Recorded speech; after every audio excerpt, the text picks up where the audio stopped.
নমস্কার, আমরা এখন আছি মঙ্গলবাড়ির সারদা কলোনিতে এবং আমরা আজকে এসেছি বৈদিক গুরুকুলমের পুষ্প উদ্যান পরিদর্শন করতে। আমার সাথে রয়েছে নাফিস ইসলাম। চলুন আমার সাথে আপনারাও পরিদর্শন করুন বৈদিক গুরুকুলমের পুষ্প উদ্যান। এখন আমরা প্রবেশ করেছি বৈদিক গুরুকুলমের পুষ্প উদ্যানে এবং আপনারা দেখতে পাচ্ছেন এখানে বিভিন্ন ধরনের গাছ আছে।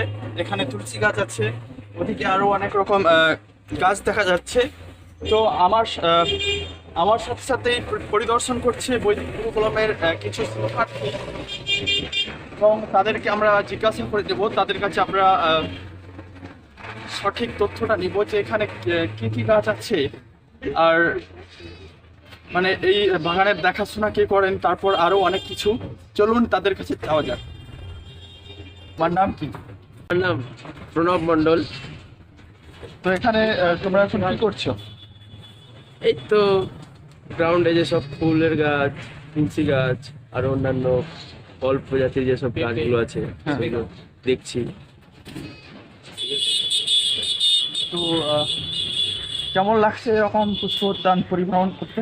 হ্যাঁ, এইরকম পুষ্প উদ্যান তো ভালোই লাগবে, কারণ এগুলো জায়গা একটা ভ্রমণের জায়গা। আরো বেশ কিছু জায়গা ধরে থাকলে আরো ভালো হতো। তো আমরা দেখতে পাচ্ছি যে আমাদের মানে আরো কয়েকজন আছে, তাদেরকে আপনারা জিজ্ঞাসা করবো, ভালোভাবে জেনে দেবো। হ্যাঁ হ্যাঁ হ্যাঁ ঠিক আছে, চলো যাওয়া যাক। নাফিস, তোমার নাম? মনিরুল হক। ও তো বৈদিক গুরুকুলমের শিক্ষার্থী না? হ্যাঁ। তো এই যে পুষ্প উদ্যান পরিভ্রমণ করছো, তো এখানে কি কি ধরনের গাছ আছে?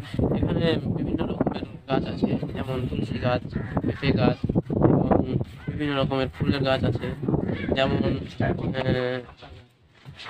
এখানে আরো অনেক ধরনের গাছ আছে। এখানকার দৃশ্য খুব সুন্দর।